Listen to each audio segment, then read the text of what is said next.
He fainted when I walked down the aisle at their wedding. My husband pushed me off a cliff for my stepsister, but karma struck when I returned from the dead.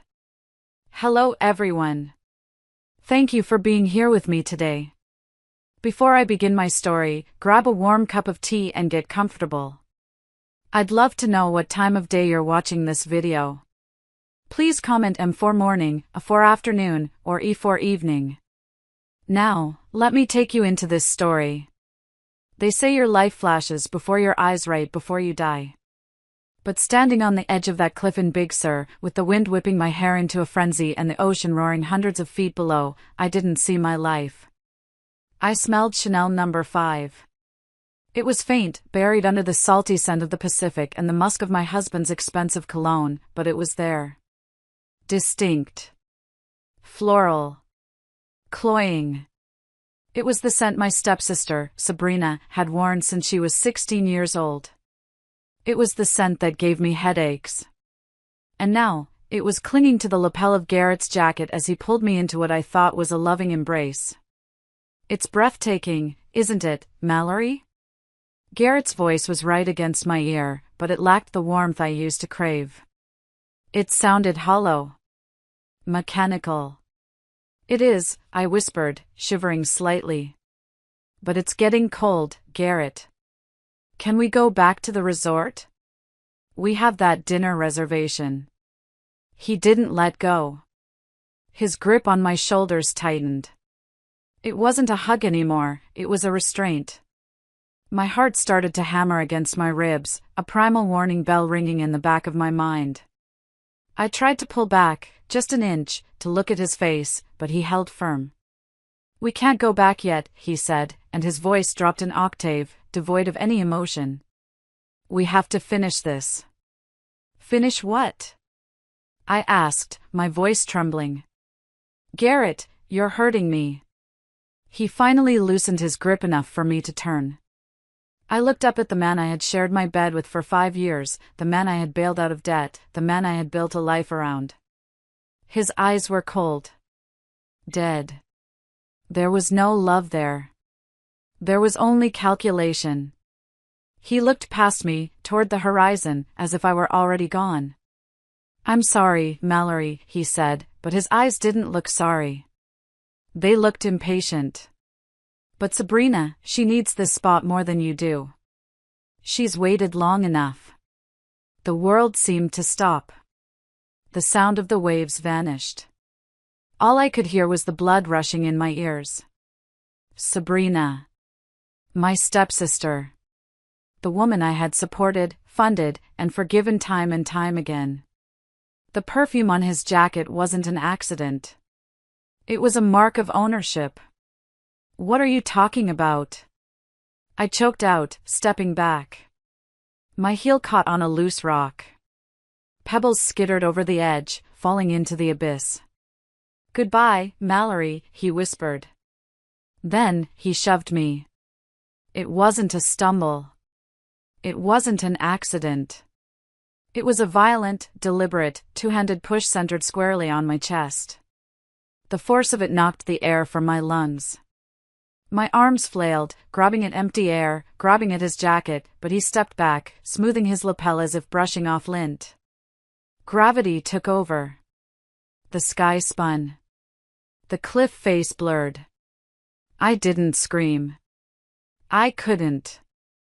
I just fell, watching the silhouette of my husband getting smaller and smaller against the twilight sky. Before we go any further into this nightmare, I want to take a second to welcome you. If you are listening to this, you are part of my journey now. I love reading your comments, so please, take a moment to pause and let me know which city or state you are watching from today.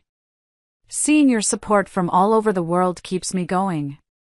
Now, let me tell you what happens when the man you love tries to murder you.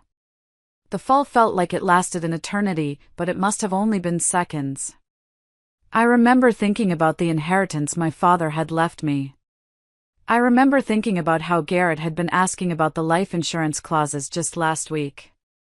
I had been so stupid. So blind. I braced for impact, expecting the shattering of bones on the jagged rocks below. I expected darkness. I expected the end. But fate, it seems, had a different plan for me. The storm that had been brewing off the coast all day had churned the ocean into a frenzy, raising the tide higher than usual. And unbeknownst to Garrett, and unbeknownst to me, illegal fishing trawlers often use this secluded cove to dump their damaged equipment. I didn't hit the rocks. I hit something yielding but rough. A massive, tangled commercial fishing net that had snagged on the lower outcroppings of the cliff face, suspended just feet above the crashing waves. The impact was brutal. I felt a rib snap with a sickening crack. My leg twisted at an angle that forced a guttural scream from my throat, a sound that was immediately swallowed by the ocean's roar. The net groaned under my weight, the old fibers snapping one by one. I tumbled through the mesh, slowing my fall just enough so that when I finally hit the freezing black water, I wasn't paced. I was broken, yes.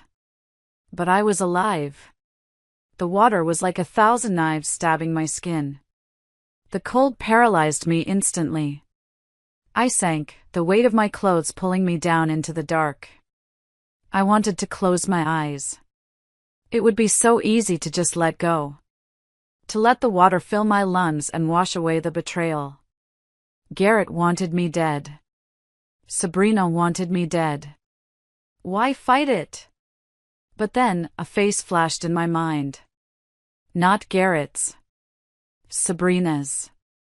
I saw her smirk. I saw her trying on my jewelry. I saw her walking into my house, sleeping in my bed, spending my money. Rage is a powerful fuel. It burns hotter than love and lasts longer than grief. I kicked my good leg, clawing my way toward the surface. I broke through the water, gasping for air, choking on salt and bile. The current was strong, smashing me against the rocks, scraping the skin off my arms. I grabbed onto a piece of driftwood, clinging to it with everything I had left. I will not die, I hissed through chattering teeth. I will not let them win. The current dragged me around the point, away from the cliff where Garrett was likely peering over, looking for my body. I drifted in and out of consciousness, the pain in my ribs pulsing with every beat of my heart. I don't know how long I was in the water. Minutes? Hours? Eventually, the driftwood hit sand. I felt the rough texture of a beach beneath my knees. I tried to crawl, but my body refused to obey. I collapsed onto the wet sand, the darkness finally closing in around the edges of my vision. The last thing I saw was a pair of worn, muddy boots walking toward me, and the beam of a flashlight cutting through the gloom. Then, everything went black. Pain has a sound. It's a high-pitched ringing in your ears that drowns out everything else. When I opened my eyes, that ringing was the first thing I noticed. The second was the smell. Not the ocean, not Chanel No. 5, but wood smoke and dried herbs. Sage, maybe? Or rosemary. I tried to sit up, but a sharp agony shot through my chest, forcing a gasp from my dry throat. Easy now. Unless you want to puncture a lung, a voice rumbled from the corner of the room. I froze, my eyes darting around. I was lying on a cot in a small, dimly lit cabin. The walls were lined with shelves full of glass jars, old books, and what looked like medical supplies from a different era. Sitting in a rocking chair by a wood-burning stove was a man who looked like he had been carved out of the cliffside itself. He had a thick gray beard, skin weathered like old leather, and eyes that were sharp and intelligent. Who are you?" I croaked. My voice sounded like I had swallowed broken glass. "Name's Silas," he said, standing up. He walked with a slight limp, but his movements were efficient. He brought a tin cup of water to my lips. "Drink." Small sips. I drank greedily, the water soothing my parched throat. "Where am I?" "You're about 2 miles south of the drop point," Silas said, looking at me intently. "Found you washed up on the shingle like a piece of driftwood. You're lucky the tide was coming in, or you'd be halfway to Hawaii by now." He pulled a stool over and sat next to the cot. "You've got 3 broken ribs, a hairline fracture in your left tibia, and enough bruising to make you look like a Concord grape." I set the leg and wrapped the ribs while you were out. You've been sleeping for 2 days. 2 days. The reality of it hit me like a physical blow. For 2 days, Garrett had been playing the grieving husband. For 2 days, he had been free. I need a phone, I said, trying to push myself up again, ignoring the screaming pain in my side. I need to call the police. My husband, he tried to kill me. Silas didn't look surprised. He didn't gasp or reach for a phone. He just nodded slowly, as if this was a story he had heard 1,000 times before. I figured as much, he said calmly. People don't usually fall off those cliffs fully dressed for dinner unless they were pushed. But you're not calling anyone right now. Why not? I demanded, panic rising in my chest. Was he working with Garrett? Was this another trap? Because if you call the police now, you're just a hysterical woman with a broken leg and a story that's hard to prove, Silas said, his voice hard but not unkind. And because I don't have a phone. I live off the grid. No landline, no cell service in this canyon. I slumped back onto the pillow, tears of frustration stinging my eyes. He thinks I'm dead. That, Silas said, pointing a calloused finger at me, is your biggest advantage. A dead enemy is a careless enemy. He stood up and walked over to a small table, picking up a crumpled piece of newspaper. It smelled of fish guts and old coffee. He smoothed it out and handed it to me. Went into town this morning for supplies, he said. Found this wrapped around my bait. I took the paper, my hands trembling. It was the local Gazette. And there, on page 4, was my face. It was a photo from my wedding day, 5 years ago. I looked so happy, so full of hope. The headline read, "Local architect presumed dead after tragic hiking accident." I read the article, my stomach churning. Garrett had spun a masterpiece of a lie. He claimed we were hiking to watch the sunset, that I had ventured too close to the edge to take a selfie, and that the ground had given way. He was devastated. He was inconsolable. The search has been called off due to dangerous currents, the article concluded. A memorial service is being planned by her husband, Garrett Thompson, and her sister, Sabrina Vance. Her sister. Not stepsister. Sister. She was already rewriting history. They're planning my funeral, I whispered, the paper crinkling in my clenched fist. They aren't even looking for me. They just want me gone. Looks like it, Silas said, tossing a log into the fire. Sparks flew up the chimney. Question is, what are you going to do about it? You can hike out of here in a week when that leg heals up, go to the cops, and fight him in court. It'll be your word against his. Or. He let the sentence hang in the air. Or what? I asked, looking at him. Or you stay dead for a little while longer, Silas said, his eyes glinting in the firelight. You heal. You get strong. And you watch them. If they think you're gone, they'll make mistakes. Greedy people always do. I looked at the newspaper again. I looked at Garrett's face, pretending to cry for the cameras. I thought about the custody of my life, my assets, my dignity that he had stolen. If I went back now, he would lawyer up. He would use my money, my father's money, to destroy my reputation. He would paint me as unstable, clumsy, suicidal even. But if I was a ghost, ghosts can go places the living can't. Ghosts can see things. Ghosts can haunt. I can't pay you, I said softly. My wallet is at the bottom of the ocean. Silas shrugged. I don't need money. I need someone to help me fix the roof on the shed once you can stand. And I hate eating alone. You cook? I'm a terrible cook, I admitted. We'll work on it, he grunted. Rest now. You've got a funeral to attend in spirit. I lay back, clutching the newspaper to my chest. The physical pain was still there, throbbing in time with my pulse, but a new sensation was taking root alongside it. A cold, hard resolve.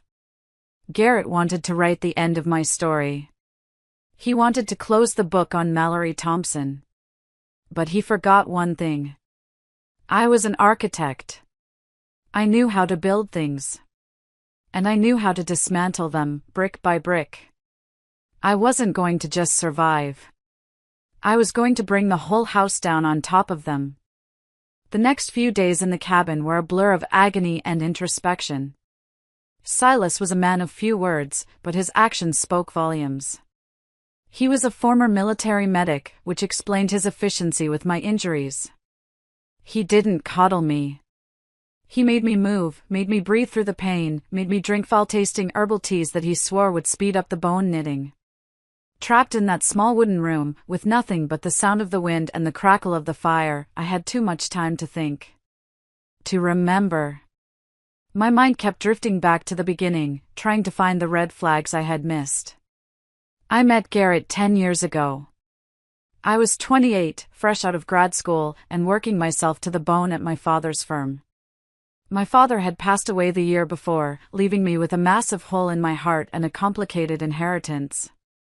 I wasn't the sparkling, charismatic type. I was the worker bee. The one behind the scenes. In my own family, I was invisible. My stepmother, Brenda, and her daughter, Sabrina, were the stars. They were loud, colorful, and demanding. I was just the bank account. Garrett was different. Or so I thought.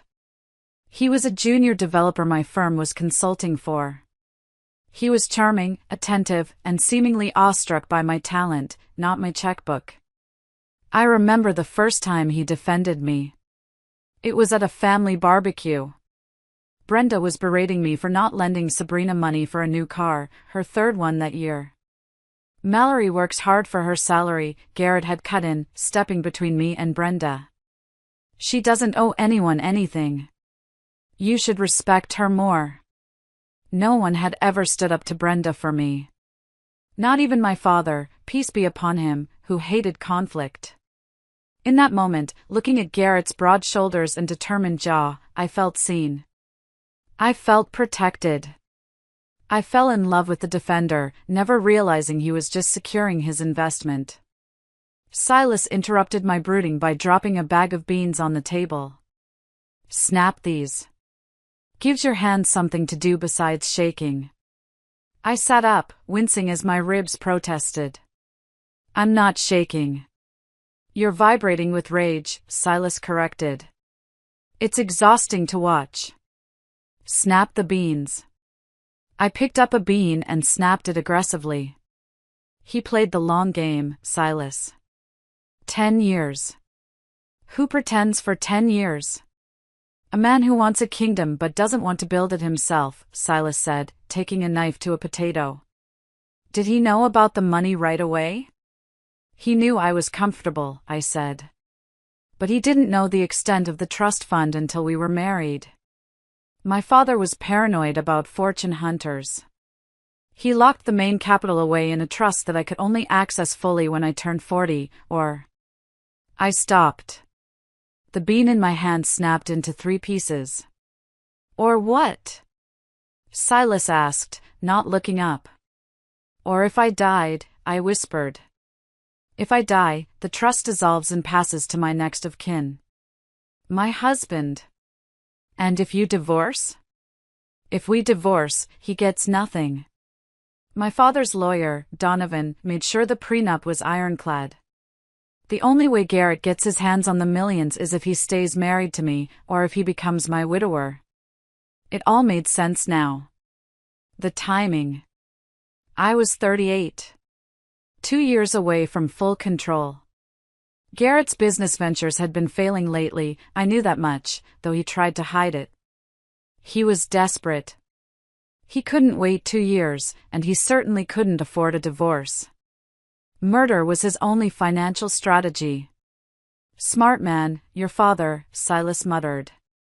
But he underestimated how greedy a desperate man can get. I need to call Donovan, I said, a sudden urgency gripping me. He's the executor. If he releases the funds to Garrett. He can't release anything without a death certificate, Silas said. And without a body, that takes time. Years, usually. Unless there's overwhelming evidence of an accident, I finished. Like a witness. Sabrina. Exactly. They'll push to have you declared dead in absentia. But that legal process still takes months. You have time.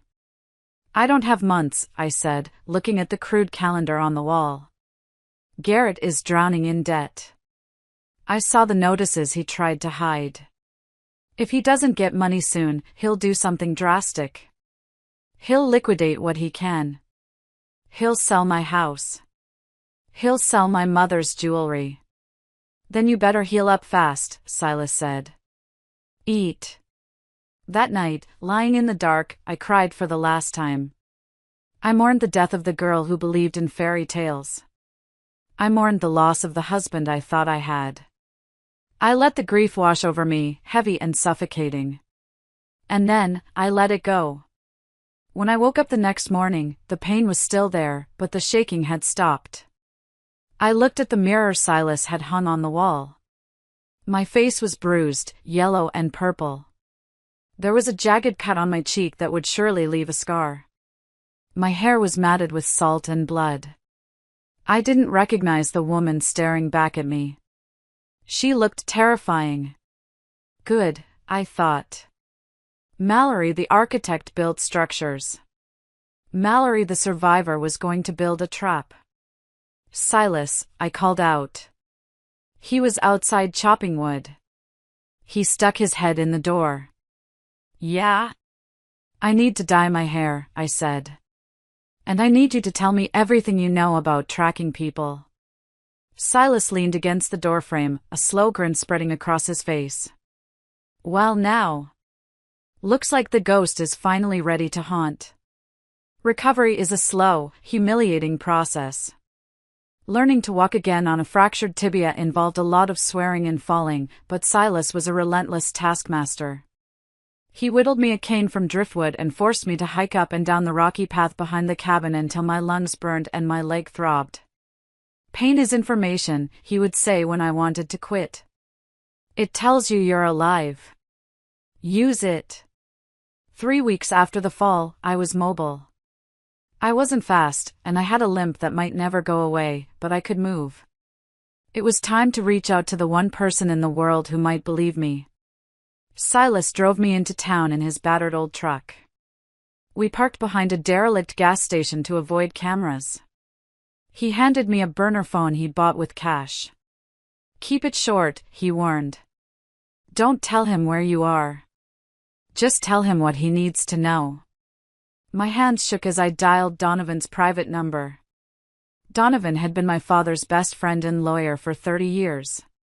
He was the grandfather I never had. Donovan Price speaking, his voice was gravelly, tired. He sounded like a man who had been attending funerals. Donovan, I said, my voice cracking. It's Mallory. There was a silence on the other end so profound I thought the call had dropped. Then, a ragged gasp. Mallory? Is this a sick joke? Who is this? It's not a joke, Uncle Don, I said, using the nickname I hadn't used since I was a child. Ask me about the blue rabbit. It was a test. When I was 5, I had buried a blue toy rabbit in his garden. Only he and I knew about it. Oh my God, he breathed, the professional veneer shattering. Mallory. My God. They said you fell. Garrett said. Garrett pushed me, I cut in, my voice icy. He pushed me, Donovan. He tried to kill me for the trust fund. I knew it, Donovan hissed. The sorrow in his voice was instantly replaced by the sharp, predatory tone of a high-powered attorney. I never liked that son of a bitch. I knew something was wrong when he showed up at my office the day after the accident asking about the expedited payout. He did what? Even expecting it, hearing it confirmed made my blood boil. He tried to file a claim. He brought Sabrina with him, Donovan said, disgust dripping from every word. They're trying to push through a presaged death certificate based on witness testimony and the dangerous conditions of the body retrieval. They want access to the liquid assets immediately. They're claiming financial hardship due to your loss of salary. Don't give them a cent, I said. I can't hold them off forever, Mal. The law is tricky. But now that I know you're alive. No, I interrupted. You can't let them know I'm alive. Not yet. Mallory, you need to come in. We need to go to the police. If we go to the police now, it's my word against his. He'll claim I'm crazy, that I jumped and regretted it, that the fall caused brain damage.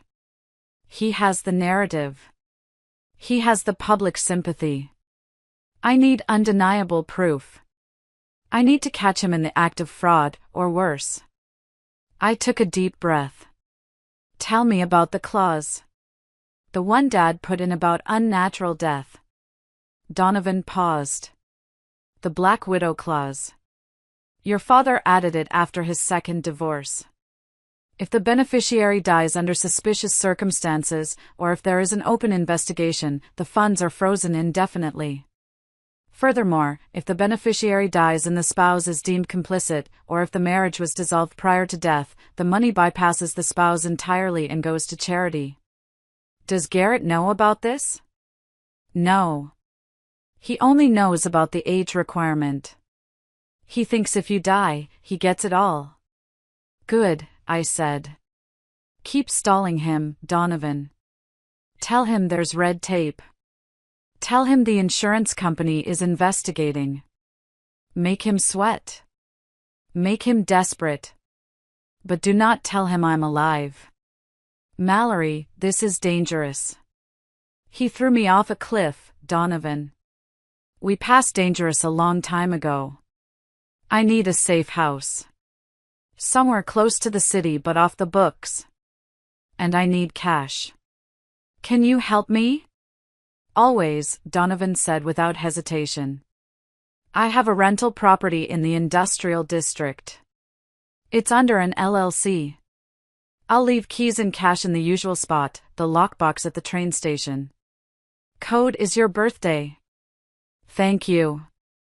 Mallory? Yeah? Give him hell. I hung up and destroyed the SIM card.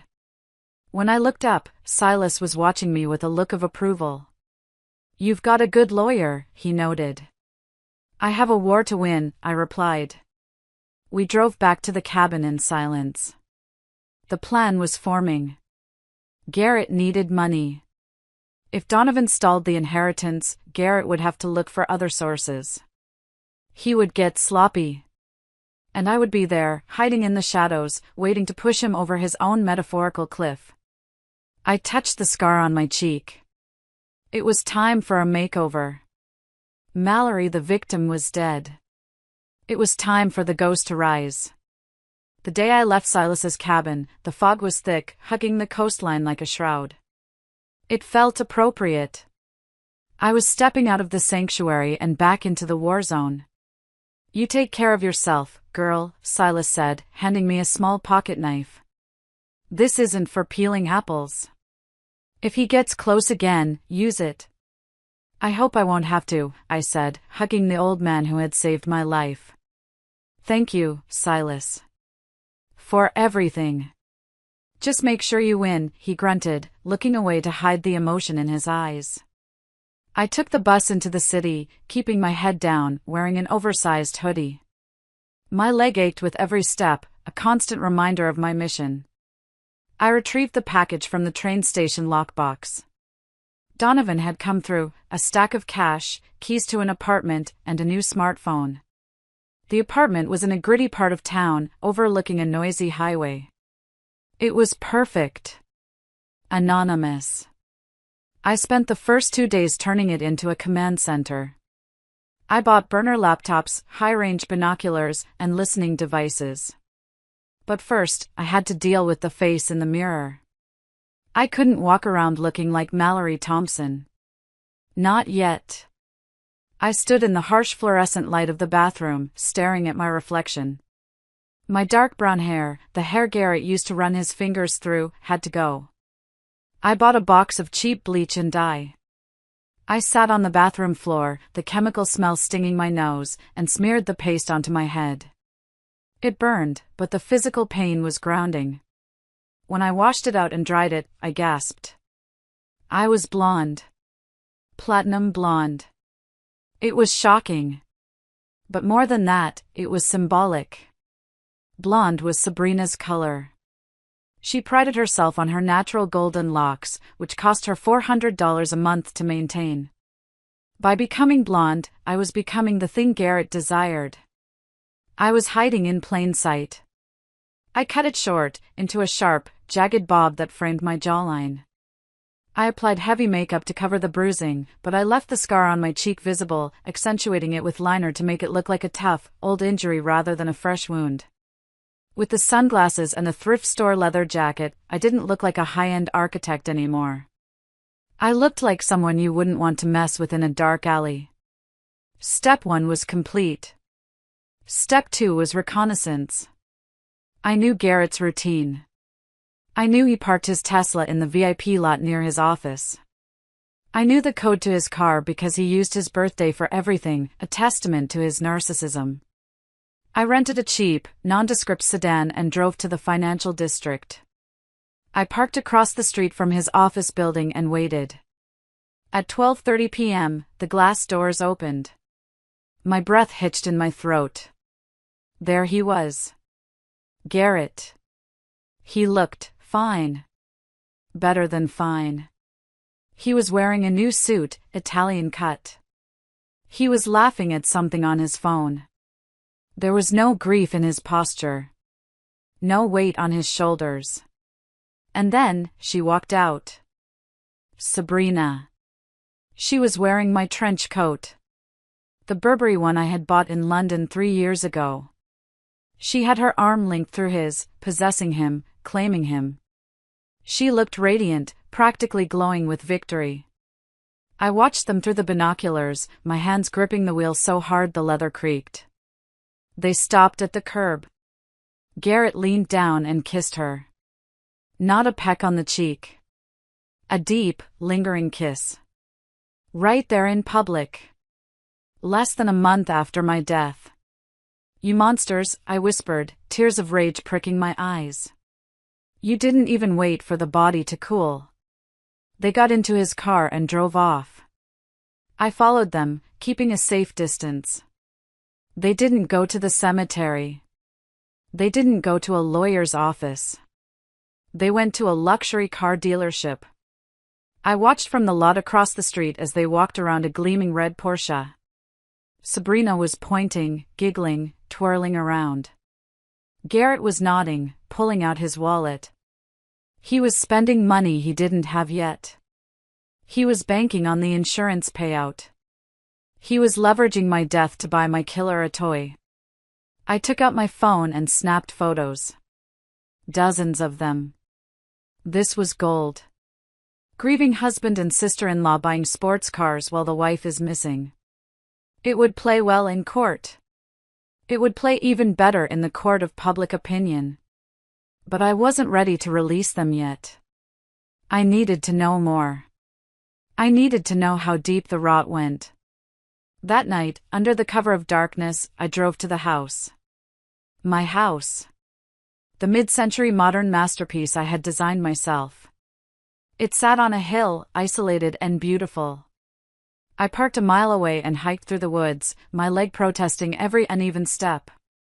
I knew the security blind spots because I had drawn the blueprints. I crept up to the back of the garage. My heart pounded as I tapped into the external junction box. I connected my laptop to the smart home system. Garrett had never bothered to change the master admin passwords, he always said technology was my thing. Big mistake, Garrett, I muttered. I watched the progress bar load. 98%.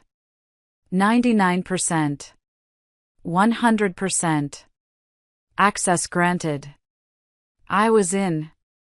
I had control of the cameras, the microphones, the lights, the thermostat, the locks.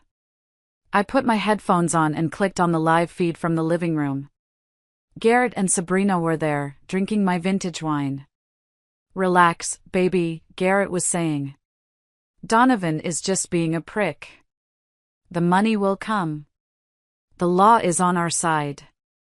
"I hate waiting," Sabrina whined, kicking her feet up on the white suede sofa, feet clad in muddy boots.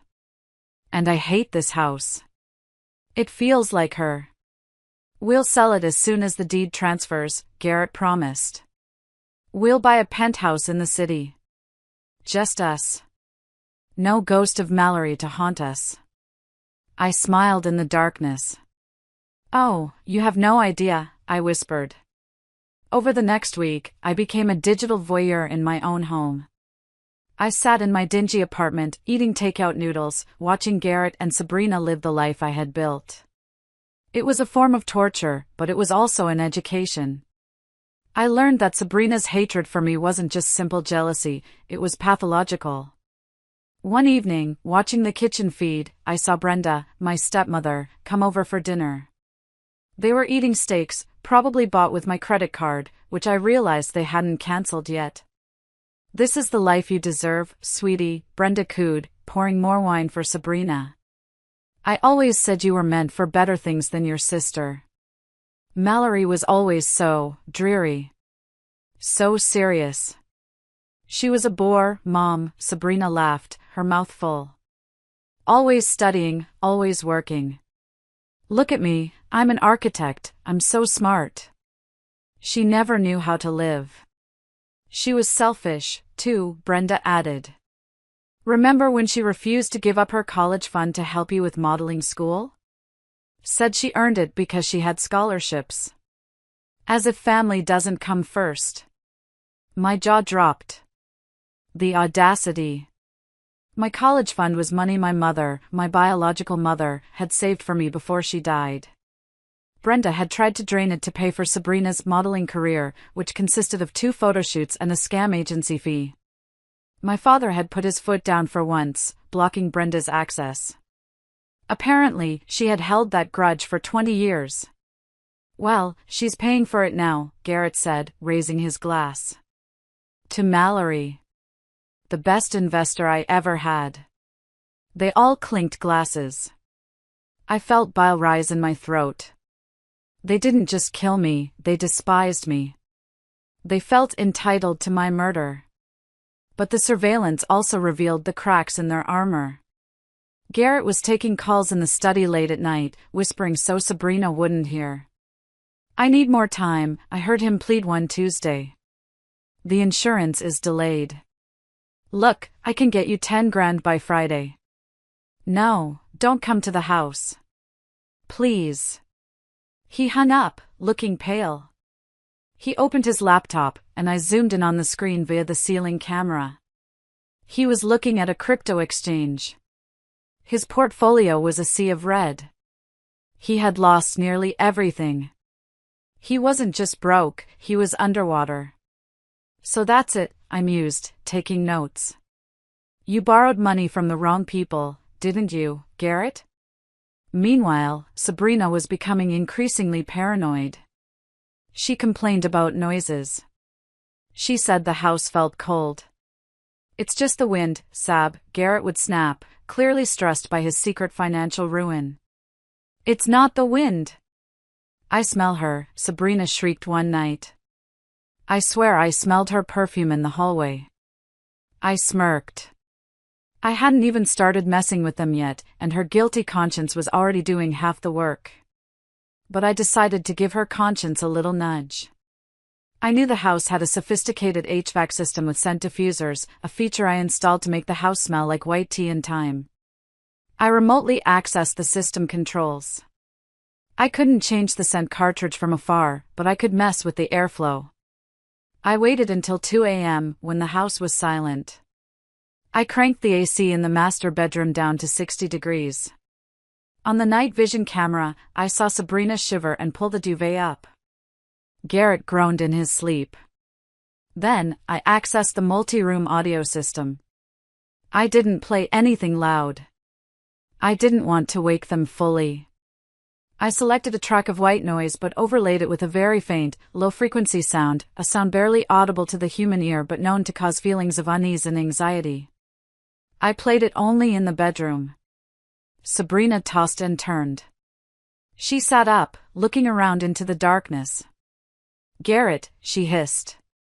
"Garrett, wake up." "What?" he grumbled. "It's freezing. And I feel like someone is watching us." "Go to sleep, Sabrina." "You're crazy." "I'm not crazy." She got up and turned on the lights. "I'm telling you, this house is cursed." This was good.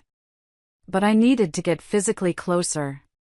I needed to plant evidence that would make them turn on each other. I waited for a day when I knew they would both be out. Garrett had a meeting with his creditors, loan sharks, and Sabrina had a spa day. I drove to the house. I parked in the woods and limped to the back door. I punched in the code. It beeped green. Entering the house was surreal. It was exactly as I had left it, yet it felt violated. My photos were gone, replaced by art prints. My clothes were missing from the closet. Sabrina had likely thrown them out or sold them. I went to the master bathroom. I opened the medicine cabinet. Garrett's anxiety meds were there. I took a few pills out of the bottle, just enough so he would wonder if he'd taken more than he thought. Then, I went to the guest room where Sabrina kept her hoard of shopping bags. I found a bottle of her Chanel No. 5. I took it to the garage. I sprayed the driver's seat of Garrett's Tesla liberally with it. Then, I took a lipstick, a shade I used to wear, a deep crimson, and left a faint smudge on the collar of one of Garrett's white shirts hanging in the laundry room. It was a classic move. Simple. Cliché, even. But for a woman like Sabrina, whose entire relationship with Garrett was built on infidelity, it would be nuclear. She would smell her own perfume on him and think nothing of it. But the lipstick? That wasn't hers. And if she thought Garrett was cheating on her, well, a thief always fears being robbed. I left the house, leaving the back door slightly ajar, just enough to trigger the door open notification on Garrett's phone later, making him think he was forgetful. The seeds were planted. Now, I just had to wait for the weeds to grow. The fallout was immediate and spectacular. The next morning, I watched the kitchen feed with a cup of coffee in hand. Garrett was trying to drink his espresso, but his hand was shaking. The door open alert had kept him up half the night searching the house with a baseball bat. He looked haggard.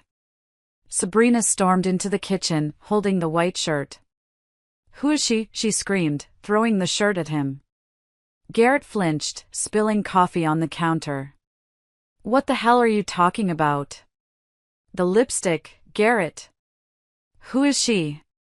Are you seeing someone else? Is that where you go when you say you're meeting investors?" "I'm not seeing anyone," Garrett yelled back, standing up. "I'm trying to keep us from losing everything. This. I don't know where that came from. Maybe it's old. Maybe it's Mallory's. Mallory didn't wear this shade." Sabrina shrieked. She wore boring nude colors. "This is slut red." "Who is she?" "You're calling someone a slut?" Garrett laughed, a cruel, mocking sound. "That's rich coming from the woman who was sleeping with her sister's husband." Sabrina slapped him. It was a sharp, cracking sound that echoed through the kitchen. "Don't you dare speak to me like that," she hissed. "I'm the only reason you're even close to getting that money. If I tell the police what really happened at the cliff..." Garrett grabbed her wrist. His face transformed, the mask slipping completely. He looked dangerous. "You won't say a word," he growled low. "Because if I go down, Sabrina, you go down with me." You helped plan it. You scouted the location. You bought the tickets. You're an accomplice to murder. So sit down and shut up. I hit the record button on my laptop. Gotcha. It wasn't a full confession of the act itself, but it was admission of conspiracy. It was leverage. But I needed more. I needed them to admit the physical act of the push. I decided to ramp up the psychological warfare. Garrett had a severe allergy to lilies. Not deadly, but enough to make his eyes swell and his throat itch uncontrollably. It was the one detail I had always managed carefully in our home, ensuring no floral arrangements ever contained them. I placed an order with a local florist for a massive bouquet of stargazer lilies, the most fragrant kind. I requested a card that said simply, "Thinking of you." No name. I had them delivered to his office, not the house. When I checked the office bug, audio only, later that afternoon, I heard him sneezing violently. "Get these, Achu, out of here," he was yelling at his assistant. "Who sent these?" "There's no name, sir. Just a card." "It's her," he muttered. I could hear the fear in his voice. "It's Sabrina. She's trying to punish me." He called Sabrina. "Did you send lilies to my office?" he demanded, his voice thick with congestion. "What?" "No. I'm at the mall." "Don't lie to me. You know I'm allergic." "You're trying to blind me?" "I didn't send them, you paranoid freak." They hung up on each other. Paranoia was setting in. They were no longer a team, they were enemies trapped in the same sinking ship. That night, I decided to play my ace. I had recorded a snippet of audio from an old home video. It was just me laughing. A soft, happy laugh from better times. I waited until 3:33 a.m. The witching hour. I hacked the smart speaker in the hallway outside their bedroom. I played the laugh. Once. Quietly. Then silence. Then I played the sound of footsteps, a recording of heels clicking on hardwood floors. Click. Click. Click. I watched the bedroom feed. Garrett shot up in bed, eyes wide. He grabbed the gun from his nightstand. "Did you hear that?" he whispered. Sabrina was crying under the covers. "It's her. She's back. She's back." "Shut up!" Garrett yelled, jumping out of bed. He ran into the hallway, gun raised. "Who's there? Show yourself." The hallway was empty. I waited until he walked past the guest room. Then, I triggered the smart lights in that room to flicker on and off rapidly. Garrett spun around, firing a shot into the wall. Bang! The gunshot was deafening. Sabrina screamed. "Garrett! Stop it!" He stood there, panting, chest heaving, staring at the empty guest room. "I know you're here," he screamed into the empty house. "You're dead. I watched you fall. I watched you die." Bingo. I didn't have that on video, he was in the hallway, out of the camera's view, but the audio picked it up clearly. "I watched you fall. I watched you die." It contradicted his statement to the police that he had looked away or tried to grab me. It proved he watched. It proved intent. But it still wasn't enough to convict him of murder beyond a reasonable doubt without a body. A good defense lawyer could argue it was PTSD, hallucination, or metaphor. I needed to catch him signing the papers. I needed to catch him committing the fraud that was the motive for the murder. And thanks to Donovan, the trap was set for the wedding. The week leading up to the wedding was a spectacle of disintegration. Garrett looked like a walking corpse. He had dark circles under his eyes, he was losing weight, and he flinched at loud noises. Sabrina wasn't doing much better, she had started drinking heavily during the day. But the wedding planning continued. It had to. It was their lifeline. Donovan called me on the burner phone. He's pushing for the custody of the estate assets again, Donovan said. He came to my office with a forged document.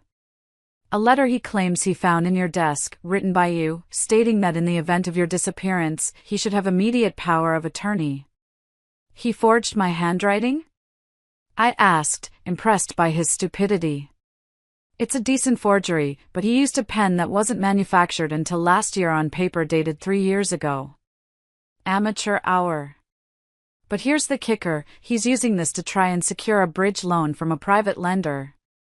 A shark. He's borrowing against the inheritance he hasn't received yet? Exactly. And the lender requires proof of marriage to the new beneficiary, Sabrina, since she's the secondary heir if you're dead and he's incapacitated. It's a mess, Mallory. But the bottom line is, if he doesn't get married on Saturday, the loan falls through. And if the loan falls through, the people he owes money to are going to break his legs. So the wedding is non-negotiable for him, I said. It's life or death. He has to marry Sabrina to consolidate their claim and satisfy the lenders. Perfect, I said. Then let's give him a wedding he'll never forget. I spent the next 2 days gathering every scrap of evidence. The audio recordings of their fights. The video of the confession in the hallway.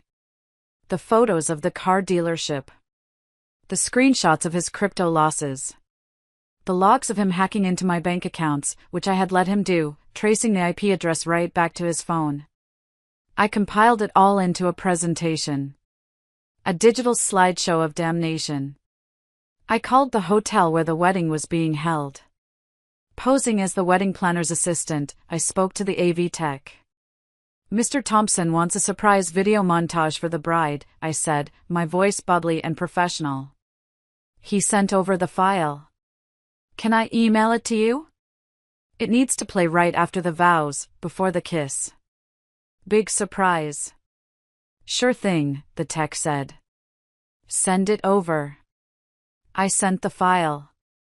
It was password protected. I told him I'd text him the password on the day of, for security. Everything was in place. But there was one last loose end. Brenda. My stepmother had been surprisingly quiet. I tuned into the house cameras one last time. Brenda was in the living room with Sabrina. Are you sure about this, honey? Brenda asked, adjusting Sabrina's veil. Garrett seems unstable. I don't care if he's crazy, Mom. Sabrina snapped. He's going to be worth $5 million as soon as the death certificate clears. Once we're married, half of that is mine. If he loses it, I'll divorce him and take my cut. I just need the ring on my finger. That's my girl, Brenda smiled. Smart. Unlike Mallory. She never understood that love is a business transaction.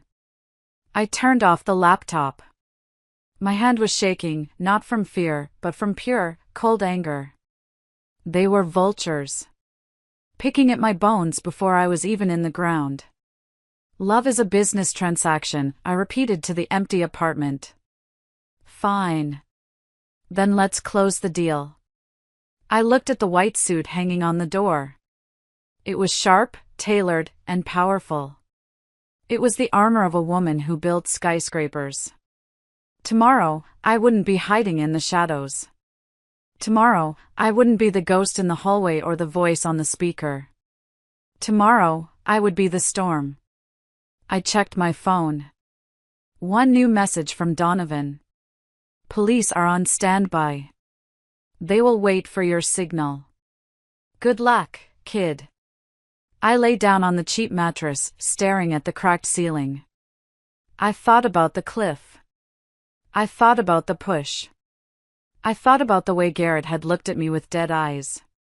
He thought he had destroyed me. He thought he had erased Mallory Thompson from the earth. He was about to learn that you can't kill a foundation. You can strip away the walls, you can break the windows, you can burn the roof, but the foundation remains.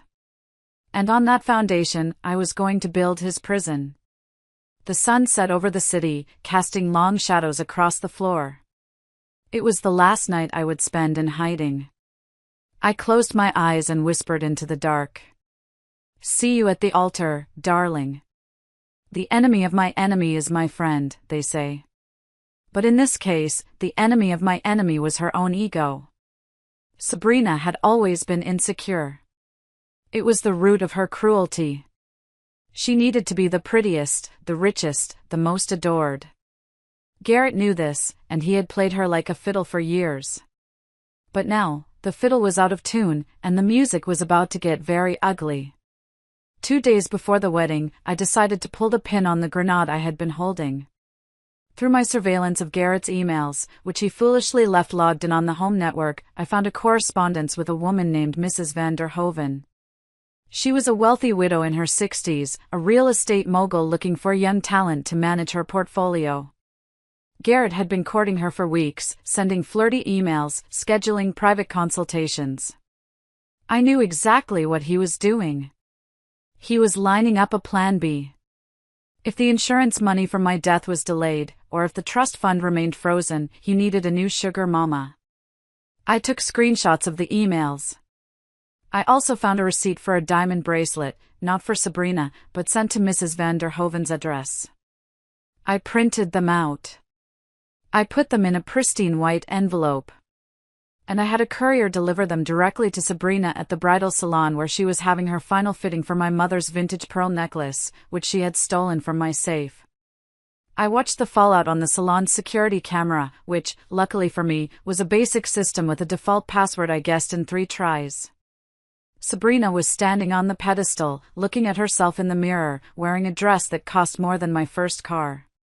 The courier handed her the envelope. She opened it. Her smile dropped. Her face went blotchy red. She didn't cry. She screamed. A primal, animalistic sound. She ripped the dress off, tearing the delicate lace, and stormed out of the salon in her underwear and a robe, clutching the envelope like a weapon.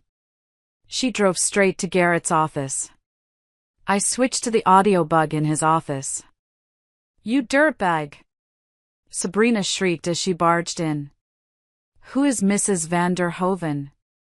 Sabrina, calm down, my staff is listening. I don't care. You bought her a bracelet? With what money? You told me we were broke. You told me we had to wait for Mallory's life insurance. It's business, Sabrina. She's an investor. She's 65 and you're sending her emails about her beautiful eyes? Is that business? Or are you just looking for your next Mallory? Silence. A heavy, dangerous silence. Then Garrett's voice, cold and venomous. Watch your mouth. You think you're special, Sabrina? You're a high school dropout with a shopping addiction. I needed you to get close to Mallory. I needed you to verify the will. But don't think for a second you're irreplaceable. If you blow this wedding, if you blow my chance at that trust fund, I will leave you on the street with nothing but the clothes on your back. And considering you stole those clothes from your dead sister, that's not saying much. You used me, Sabrina whimpered. We used each other, Garrett corrected. Now go home. Put on the dress. And smile. Because if I go down for fraud, or worse, you're coming with me as an accessory to murder. Do you understand? I heard the door slam. I sat back in my chair, sipping my lukewarm coffee. They were fracturing. The trust was gone. Sabrina now knew she was just a pawn. Garrett knew Sabrina was a liability. But the most important thing I learned from that exchange wasn't about their relationship. It was about Garrett's desperation.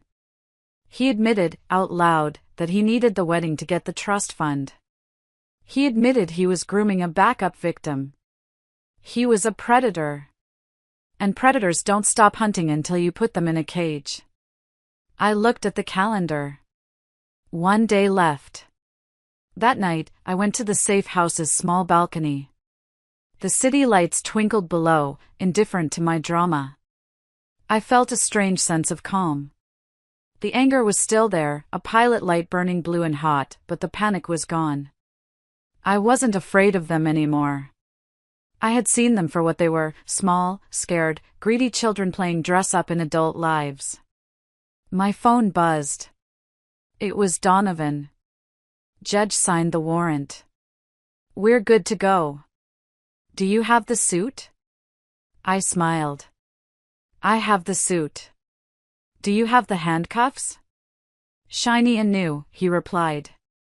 I went back inside and looked at the whiteboard where I had mapped out their destruction. I drew a big red X over the words Garrett and Sabrina's alliance. Step 1, isolation. Complete. Step 2, paranoia.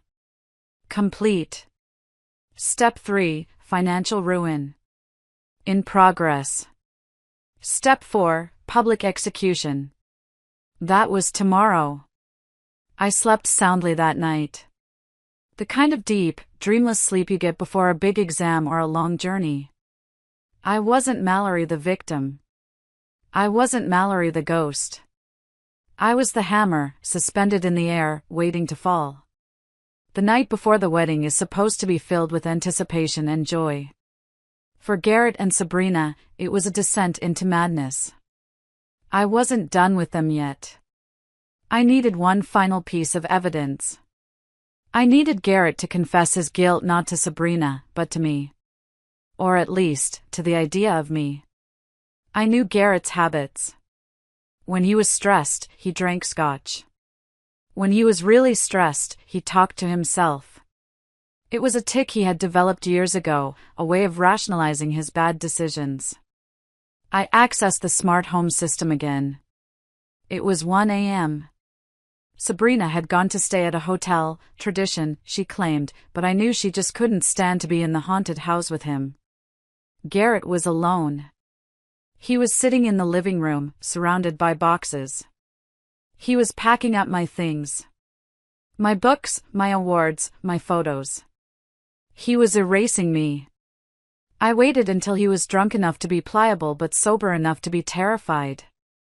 I accessed the TV. I didn't turn it on fully. I just cast a static image to the screen for a split second, a photo of the cliffside at Big Sur. Garrett blinked, shaking his head. Get a grip, Thompson, he muttered. Then, I used the audio system again. But this time, I didn't use a recording. I used a voice modulation software I had installed on my laptop. It pitched my voice slightly lower, adding a ghostly echo. Garrett. I whispered into the microphone. He froze. The glass of scotch halfway to his mouth. Who's there? Why, Garrett?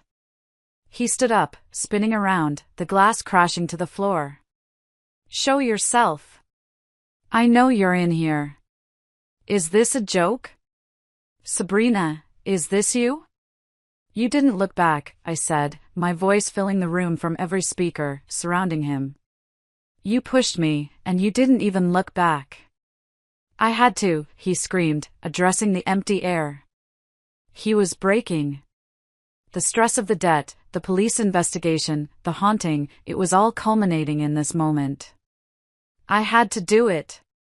You wouldn't release the money. You are going to let me go bankrupt. So you killed me for money? I did it for us. For my legacy. He was pacing now, pulling at his hair. You were always so superior. My father's money, my father's trust. I hated it. I hated needing you. And now? Now I'm free, he yelled, his face contorted in a mask of ugly triumph. You're dead, Mallory. You're crab food. And tomorrow, I marry Sabrina, I get the payout, and I erase you forever. You hear me? You're nothing. I hit stop on the recording software. That was it. The confession. Clear, specific, and full of motive. You're dead. I hated needing you. I did it for the money. Garrett collapsed onto the sofa, sobbing into his hands. Not tears of remorse, but tears of adrenaline and self-pity. He thought he was yelling at a hallucination. He thought he was wrestling with his own demons. He had no idea he was giving a deposition. I saved the file. I backed it up to 3 different cloud servers and emailed a copy to Donovan. Got it, I texted.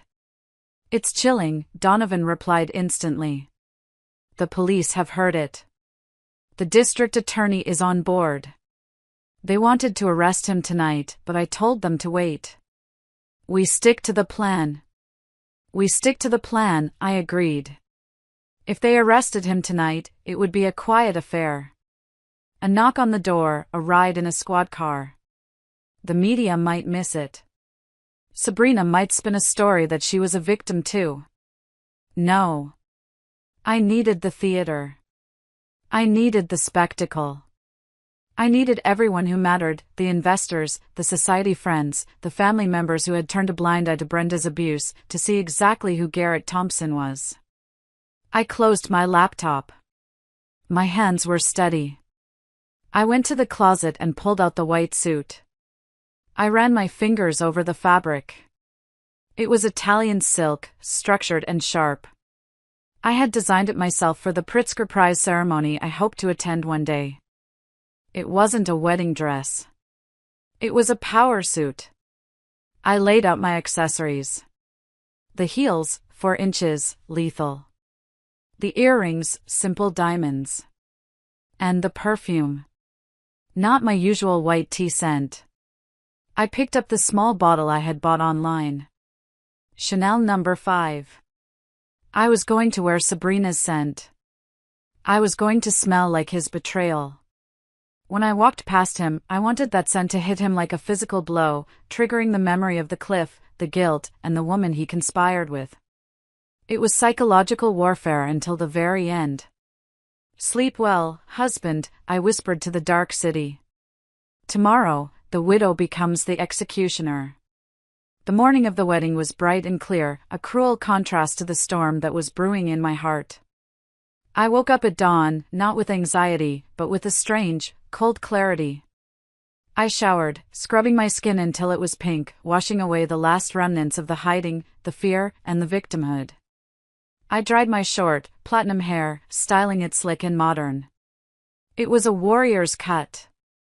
I applied my makeup with surgical precision. Foundation to even out the skin, contour to sharpen my cheekbones, and a bold, blood-red lip. I didn't cover the scar on my cheek this time.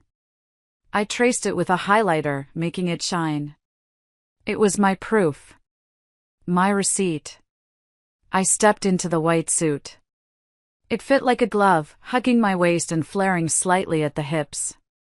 I looked in the full-length mirror. I didn't see Mallory the doormat. I didn't see the woman who apologized for taking up space. I saw a stranger. A dangerous stranger. Donovan picked me up at 10 a.m. in a black SUV with tinted windows. He was wearing his best court suit, a silver fox of a man who looked ready to litigate God himself. You look. He paused, his eyes tearing up slightly. You look like your father. The day he won his biggest case. I feel like him, I said, sliding into the leather seat.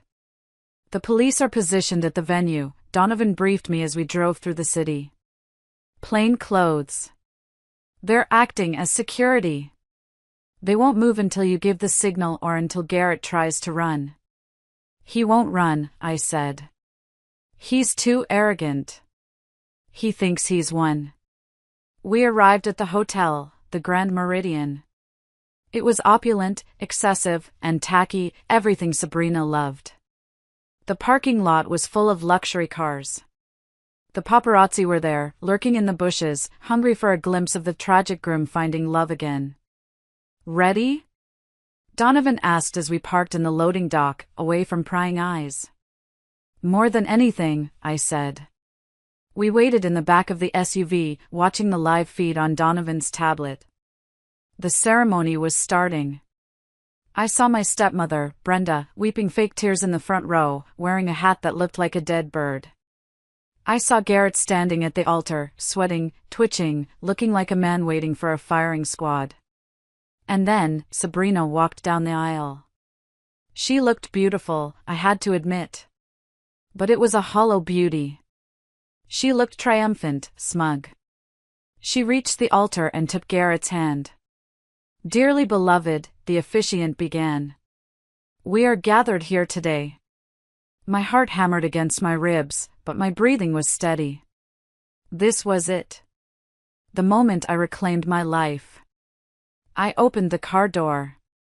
The air smelled of expensive flowers and exhaust fumes. "Let's go," I said to Donovan. We walked through the service entrance, past the startled kitchen staff, and toward the heavy double doors of the ballroom. I could hear the officiant's voice muffled through the wood. To join this man and this woman in holy matrimony. I put my hand on the brass handle. The metal was cold. "Wait for the objection," Donovan whispered. "If anyone here has just 'cause why these two should not be joined." This was the part in movies where someone bursts in. It's a cliché. But clichés exist for a reason. Sometimes, they are the only way to break a narrative. I pushed the doors open. They were heavy, but my adrenaline made them feel like paper. They swung wide, hitting the stops with a loud thud. The light from the ballroom flooded the vestibule. The scent of roses and expensive perfume hit me. I stepped into the light. The sound of the doors opening was like a gunshot in the silent ballroom. Every head turned. 300 people, the elite of the city, Garrett's business partners, Sabrina's model friends, my father's old colleagues, twisted in their seats. At first, there was confusion. They saw a woman in a white suit, with short blonde hair and dark sunglasses. They didn't recognize me. Then, I took off the sunglasses. A gasp rippled through the room. It started in the back and rolled forward like a wave. I heard someone whisper, "Oh my God." I heard the sound of glass shattering as a waiter dropped a tray of champagne flutes. I didn't stop. I walked down the center aisle. Click. Click. Click. The sound of my heels on the marble floor was the only sound in the room. I locked eyes with Garrett. He was standing at the altar, holding Sabrina's hands. He looked up. His face went through a transformation that was terrifying to behold. Confusion. Recognition. And then, pure, unadulterated horror. His skin turned the color of ash. His mouth opened, but no sound came out. His knees buckled. He actually grabbed Sabrina's veil to steady himself, ripping it from her head. "G-Ghost," he stammered, his voice high and thin. "No. No, no, no." Sabrina turned around. Her eyes went wide. She looked from me to Garrett, then back to me. She didn't faint. She looked furious. "Who invited her?" she screeched, her voice cracking. "Get her out of here." "Security." "I don't think security is going to help you, Sabrina," I said. My voice was calm, projected perfectly thanks to the acoustics of the room. I didn't need a microphone. Considering half of them are undercover police officers.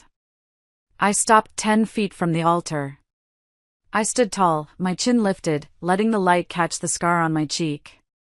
"Hello, husband," I said. "You look like you've seen a ghost. But I'm afraid I'm very much flesh and blood." Garrett was hyperventilating. He clutched his chest. "Mallory?" "But..." I watched the cliff. "Yes," I said, my voice cutting through the air like a knife. "You watched me fall. You watched me hit the water. And you walked away to plan your wedding." The crowd erupted. Murmurs turned into shouts. Brenda stood up, knocking over her chair. "Mallory? Baby? You're alive? She tried to rush toward me, playing the relieved mother. I held up a hand, stopping her in her tracks. Don't, I said coldly. Don't pretend you're happy, Brenda.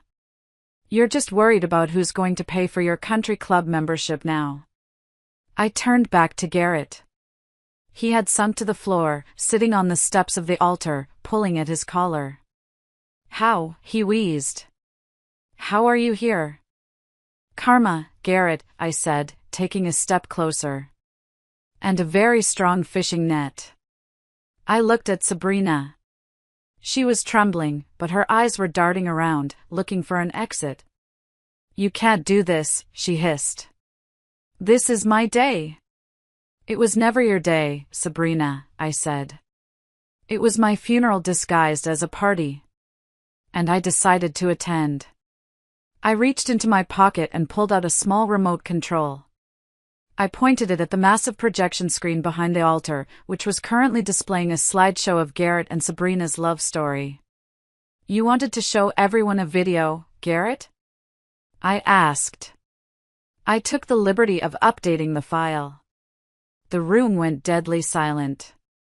Everyone held their breath. Garrett looked at the remote in my hand with the eyes of a condemned man looking at the switch of the electric chair. I smiled. A cold, hard smile. If you are still listening to this, I said, looking not at Garrett, but imagining the thousands of people who would eventually hear this story, please help me like the video and comment number 1 below, so I know you are amazing, and I understand that you are accompanying me throughout this journey. Your help is a huge encouragement, cheering me on. Please comment number 1 so I can recognize you, and now, listen to me continue telling my story. I pressed the button. The screen flickered. The sappy acoustic guitar music of their slideshow cut out, replaced by the hiss of static. Then, the audio filled the room. Goodbye, Mallory. It was Garrett's voice. Unmistakable. Then, a visual. It was grainy, taken from a long-distance lens, but clear enough. It was the footage Donovan's private investigator had managed to reconstruct from a tourist's drone footage we found later, a lucky break I hadn't even mentioned until now. It showed 2 figures on a cliff. One pushed the other. The ballroom gasped as one. A collective intake of breath that sucked the oxygen out of the room. Then, the screen changed. It was the hallway video from the night I played the ghost. I watched you fall. I watched you die. Garrett's voice screamed from the speakers, distorted with fear and rage. I did it for the money. I hated needing you. The video cut to the kitchen conversation between Garrett and Sabrina. If I go down, Sabrina, you go down with me. You're an accomplice to murder. I hit the pause button. The image frozen on the screen was Garrett's face, twisted in anger, gripping Sabrina's wrist. I lowered the remote. The silence in the room was heavy, suffocating. You could hear a pin drop. I looked at the guests. I saw shock. I saw disgust. I saw my father's old business partners looking at Garrett with pure loathing. Ladies and gentlemen, I said, my voice steady. I apologize for interrupting the festivities. But I thought you should know that the groom is currently married. To me. And that the bride is his co-conspirator in attempted murder. Garrett was sobbing now, curled into a ball on the altar steps. He wasn't fighting. He was broken. But Sabrina? Sabrina was a survivor of a different kind. She realized the ship was sinking, and she wasn't about to drown. She spun on Garrett. She started kicking him with her satin heels. You liar, she screamed, her voice shrill and panicked. You told me it was an accident. You told me she slipped. Sabrina, stop, I said, bored. We all heard the tape. You scouted the location. You bought the tickets. He forced me. Sabrina yelled, turning to the crowd, her mascara running down her face. He's abusive. He threatened me. I was scared for my life. I didn't want to marry him. Please, someone help me. You seemed happy enough spending my money on that Porsche, I noted dryly. He made me buy it, she sobbed, playing the victim with Oscar-worthy dedication. Garrett finally looked up. His eyes were red, rimmed with madness. You witch, he spat at Sabrina. You came up with the idea. You said, if she wasn't here, we could have it all. You fed me the poison about how she looked down on me. Liar! Sabrina shrieked. She lunged at him, clawing at his face. It was pathetic. It was ugly. It was the end of their glamorous facade. That's enough, a deep voice boomed. Donovan stepped forward, followed by 6 plainclothes officers who pulled their badges. Garrett Thompson, Sabrina Vance, the lead officer announced. You are under arrest for conspiracy to commit murder, insurance fraud, and embezzlement. The officers moved in. They hauled Garrett up. He didn't resist.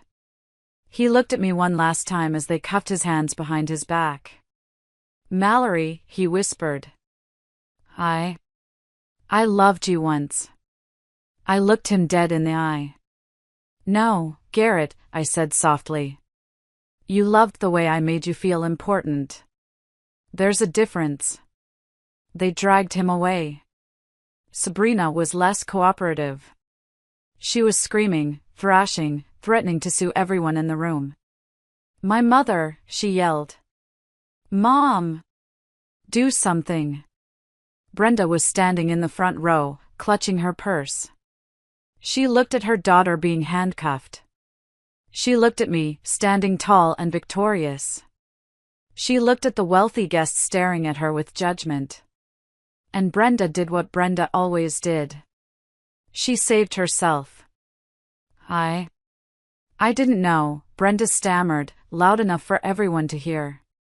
I had no idea. I am shocked. Officer, take her away. She has disgraced our family. Sabrina stopped screaming. She stared at her mother with a look of absolute betrayal. It was the same look I must have had on the cliff. You cow, Sabrina whispered. As the police led them out through the stunned crowd, I felt a hand on my shoulder. It was Donovan. You okay, kid? I took a deep breath. The air smelled of justice. I'm better than okay, Donovan, I said. But I have one more thing to say to my husband. The police paused near the exit with Garrett. I walked over to him. The guests parted like the Red Sea, watching the final act of the drama. Garrett looked pathetic. His tuxedo was rumpled, his face scratched from Sabrina's nails. Wait, I said to the officers. I want him to know why he did it. Garrett looked at me, confusion in his tear-filled eyes. What? You killed me for the trust fund, right? I asked. You thought if I died, the $5 million would transfer to you. It would have, he mumbled. The clause, age 40. You didn't read the whole trust, Garrett, I said, shaking my head. You only read the summary. You see, my father was a very smart man. He knew about men like you. He added a secondary clause. The unnatural death clause. Garrett blinked. What? If I die of natural causes, my spouse inherits, I explained, my voice loud and clear. But if I die under suspicious circumstances, or if there is any foul play suspected, the trust is immediately liquidated and donated to the shelter for battered women. Every single cent. Garrett's face went slack. Even if you had gotten away with it, I continued, leaning in close. Even if they never found my body. Even if you were never caught. You would have gotten nothing. Zero. You killed me for a check that would have bounced, Garrett. The realization hit him like a physical blow. He hadn't just committed a crime, he had committed a useless crime. All the plotting, the risk, the murder, it was for absolutely nothing. No, he whispered. No, that's not true. Donovan, is that true? Donovan stepped up beside me, smiling grimly. Drafted it myself, Garrett.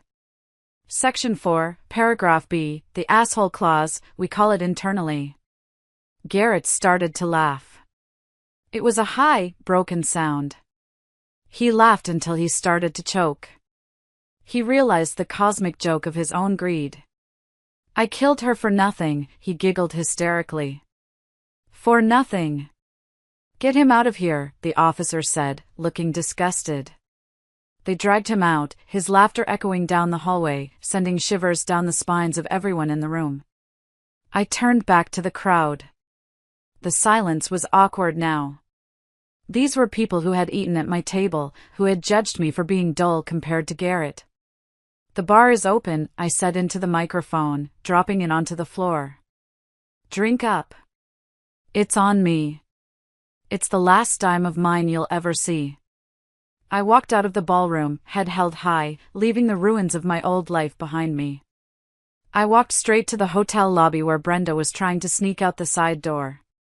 Going somewhere? I asked. Brenda jumped. Mallory. Sweetheart. I was just coming to find you. To hug you. Oh, thank God you're safe. She reached out to embrace me.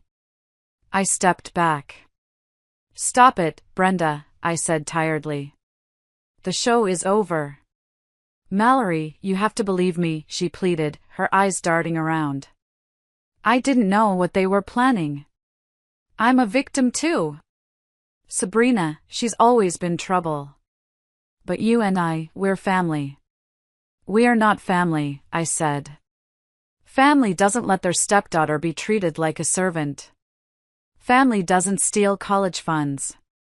And family certainly doesn't try to mooch off the murder of their kin. I have nowhere to go, Brenda whimpered. Sabrina and I gave up the lease on the condo to move into your house. If you kick me out. You're not moving into my house, Brenda, I said. You're not even allowed on the property. I've already filed a restraining order. Donovan has the papers.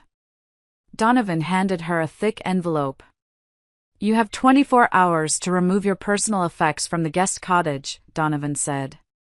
After that, the locks change. And Brenda? If you try to contact Mallory again, we will audit every penny you spend of her father's allowance over the last 10 years. And we will find the fraud. Brenda went pale. She grabbed the envelope and ran. No hug. No apology. Just self-preservation. I watched her go. It didn't feel like triumph. It felt like taking out the trash. Necessary, but not joyful. You okay? Donovan asked again. I'm tired, I admitted, the adrenaline finally starting to fade, leaving my leg throbbing. I just want to go home. Not your house, Donovan said gently. It's a crime scene now. I know, I said. Take me to the ocean. The weeks following the wedding were a media circus. The zombie bride story was everywhere. My face, both the old, soft Mallory and the new, scarred Mallory, was on every tabloid cover. I refused all interviews. I let Donovan handle the press. I spent my time in the safe house, healing, thinking, and planning. The legal process was swift. The evidence was overwhelming. Garrett's confession to the ghost was admissible. The video footage was damning. And Sabrina turned state's witness faster than she could say Gucci. She testified against Garrett in exchange for a reduced sentence. She painted him as the mastermind, the manipulator. It was partially true, but watching her play the innocent flower on the stand was nauseating. However, the jury didn't buy her full innocence. She was sentenced to 8 years for conspiracy and fraud.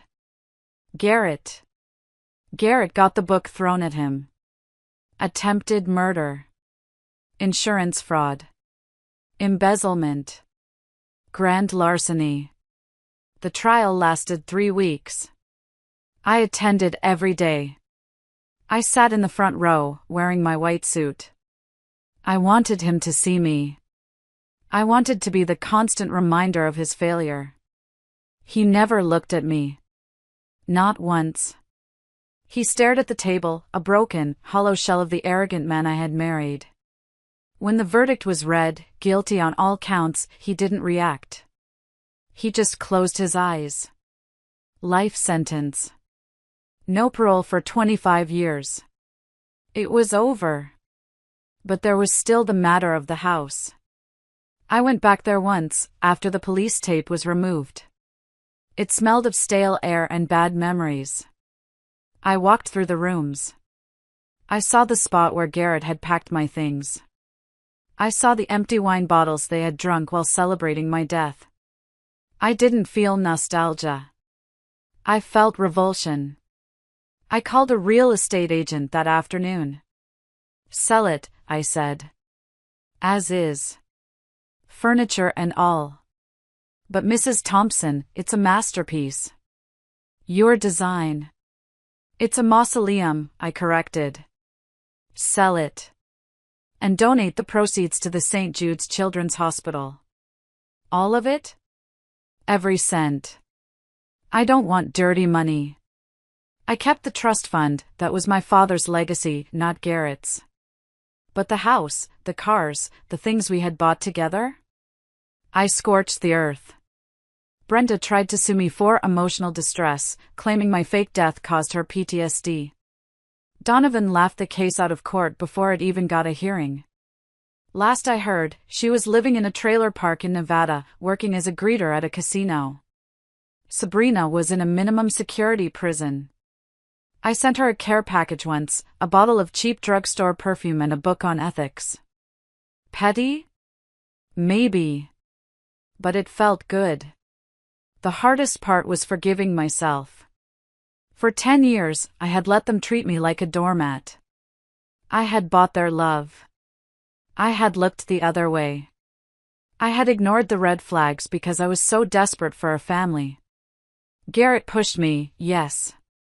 But I had walked to the edge of the cliff willingly, hand in hand with him. I needed to forgive the girl who fell so the woman who rose could live. 6 months after the trial, I went to visit Garrett. Donovan advised against it. "He's toxic, Mallory.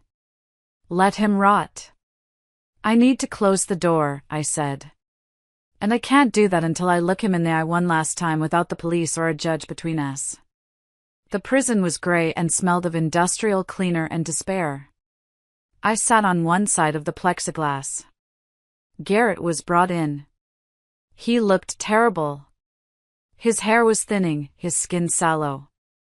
The expensive suits were replaced by an orange jumpsuit that hung loosely on his frame. He sat down and picked up the phone. He looked at me, and for the first time, I saw a flicker of the man I used to love. Or thought I loved.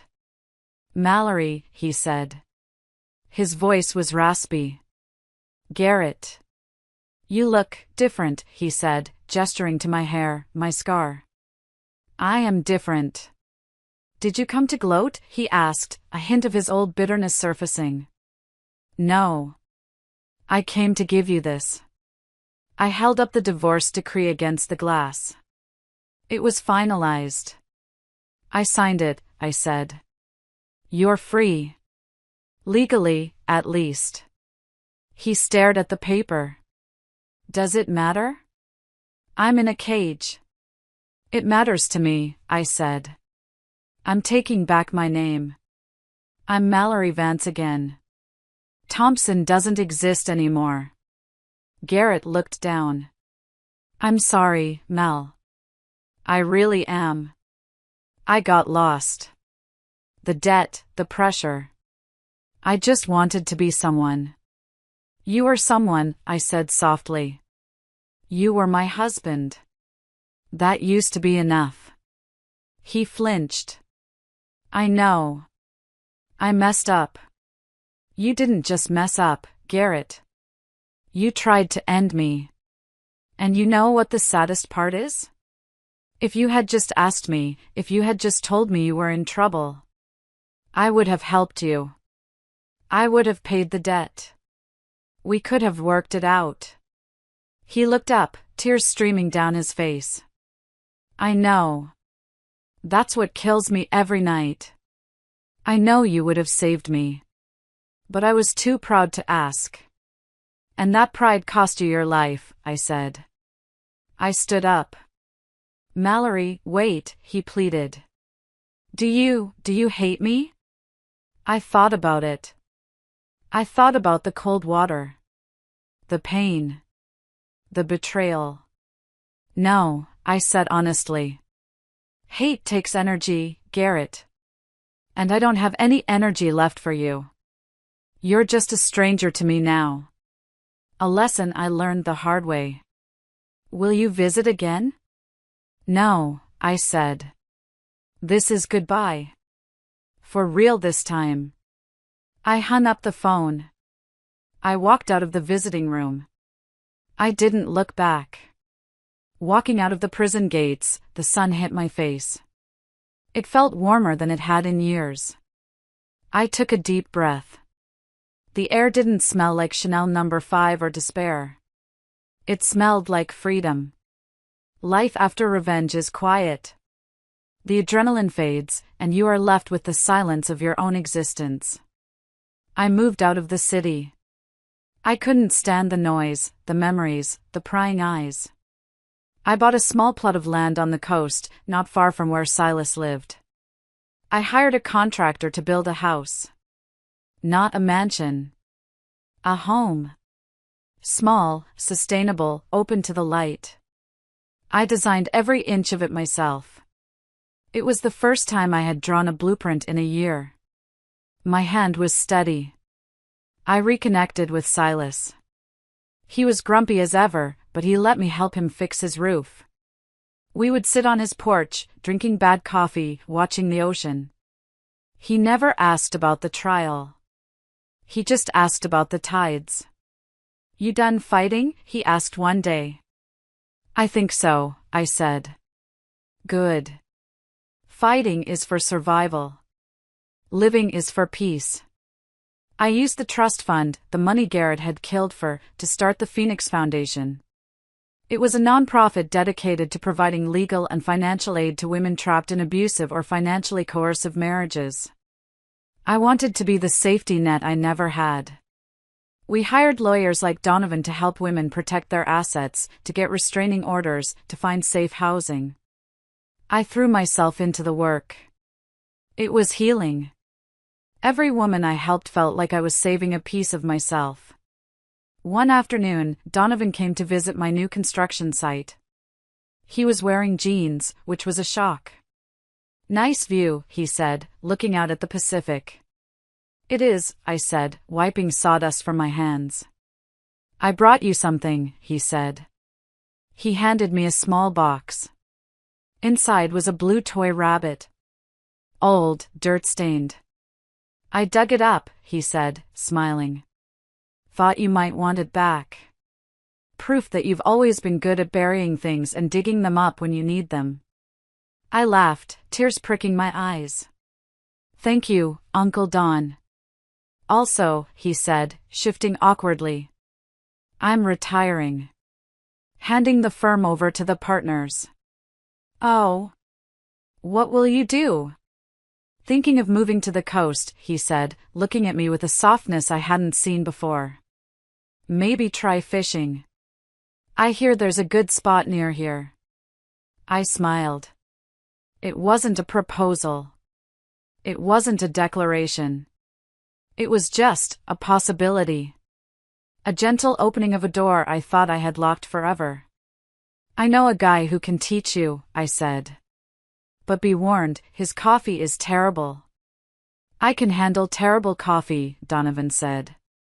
As long as the company is good.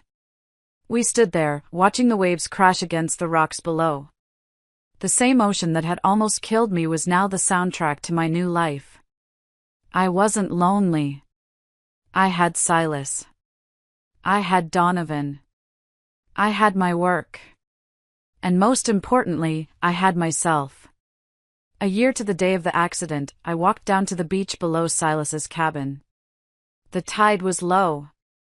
The rocks were exposed, sharp and jagged, covered in barnacles. It was hard to believe I had survived that fall. Looking up at the cliff, it seemed impossibly high. I was wearing a simple linen dress. My hair had grown out a bit, a soft blonde bob that danced in the wind. The scar on my cheek had faded to a thin white line, a permanent reminder of the fissure that had split my life in two. I held a small velvet pouch in my hand.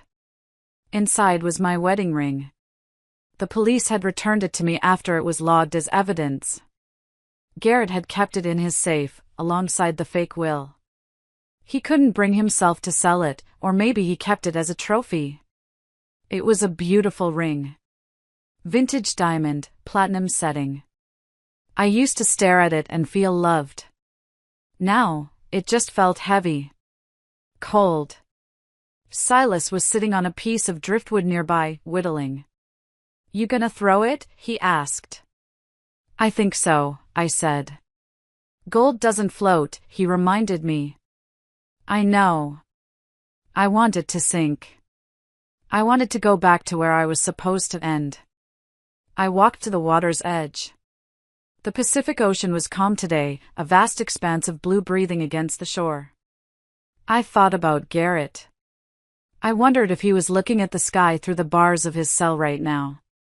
I hoped he was. I hoped he finally understood that you cannot own a person. You cannot steal a soul. I thought about Sabrina. I hoped she was learning that beauty is not currency and sisterhood is not a competition. I opened the pouch. The diamond sparkled in the sun. It looked innocent. "I forgive you," I whispered to the ring.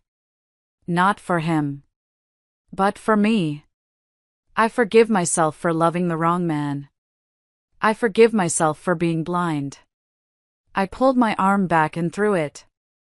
It arched through the air, catching the light one last time, before splashing into the waves. A tiny ripple, and then, gone. I felt a weight lift off my chest that I hadn't even realized I was carrying. I turned back to Silas. He nodded. "Good throw," he said. "Thanks." "Coffee?" "Only if I make it," I said. He laughed, a rusty sound. "Deal." As we walked back up the beach, I stopped and looked at the horizon one last time. Betrayal breaks you. There is no denying that. It shatters your trust, your heart, your reality. But in the breaking, you find out what you are made of. You find the steel beneath the skin. I was pushed off a cliff. I was left for dead. I was erased. But I clawed my way back. Not to reclaim my old life, but to build a new one. A life where I am the architect. A life where I am the hero, not the victim. My name is Mallory Vance. I am a survivor. And this is just the beginning. Thank you so much for listening to my story. It wasn't easy to share, but I hope it reminds you that no matter how far you fall, you can always climb back up. If this story resonated with you, or if you've ever had to rebuild your life from the ashes, please give this video a like and share it with someone who needs to hear it. And don't forget to subscribe for more stories of justice and survival. Until next time, take care of yourselves, and remember, the best revenge is living well. Goodbye.